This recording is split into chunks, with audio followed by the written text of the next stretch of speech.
You see, when you read the newspapers, I mean, my son filmed what was going on, but when you read the newspapers, of course I was here. I couldn't leave the house.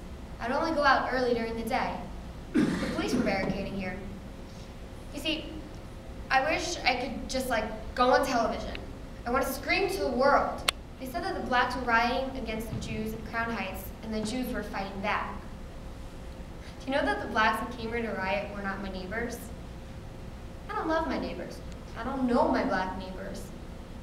There's one lady on President Street, Claire. I adore her. She's my girlfriend's next door neighbor. I've had a manicure done in her house, and we sit and kibitz and stuff, but I don't know them. I told you we don't mingle socially because of the difference of food and religion and what have you here. But the people in this community want exactly what I want out of life. They want to live in nice homes. They all go to work. They couldn't possibly have houses here if they didn't. Generally, they have two incomes that come in. They want to send their kids to college. They want to live a nice, quiet life.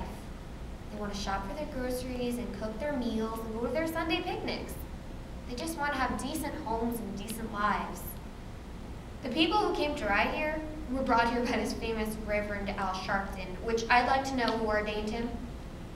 He brought in a bunch of kids who didn't have jobs in the summertime. I wish you could see the New York Times. Unfortunately, it's on page 20. I mean, they interviewed one of the black girls on Utica Avenue. She said, the guys will make you pregnant, and at night and in the morning, not know who you are. And if you're sitting on a front stoop and it's very, very hot and you have no money and you have nothing to do with your time, and someone comes up to you and says, hey kid, you want to riot? Well, you know how kids are. The fault lies with the police department. The police department did nothing to stop them. I was sitting here in front of the house when bottles were being thrown and the sergeant tells 500 policemen with clubs and helmets and guns to duck. And I said to him, you're telling them to duck? What should I do? I don't have a club or a gun. Had they stopped it on the first night, this kid who came from Australia, you know, his parents were Holocaust survivors. He didn't have to die.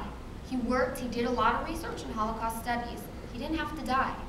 What happened on Utica Avenue was an accident. Jewish people do not drive vans into 7-year-old boys. You want to know something? Black people do not drive vans into 7-year-old boys. Hispanic people do not drive vans into 7-year-old boys. It's just not done. People like Jeffrey Dahmer, maybe they do it. But average citizens do not go out and try to kill 7-year-old boys.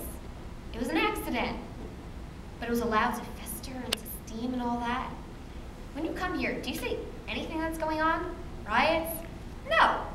But Al Sharpton and the likes of him, like Dougherty, who by the way has been in prison, and all of a sudden became Reverend Dougherty. They wanted an expose on him, but these guys live off this, you understand? People are not going to give them money, contribute to their causes, unless they're out there rabble-rousing. My black neighbors, I mean, I spoke to them. They were hiding in their houses just like I was. We were scared. I was scared. I was really frightened. I had 500 policemen standing in front of my house every day. I had mounted police, but I couldn't leave my block because it got dark and I couldn't come back in.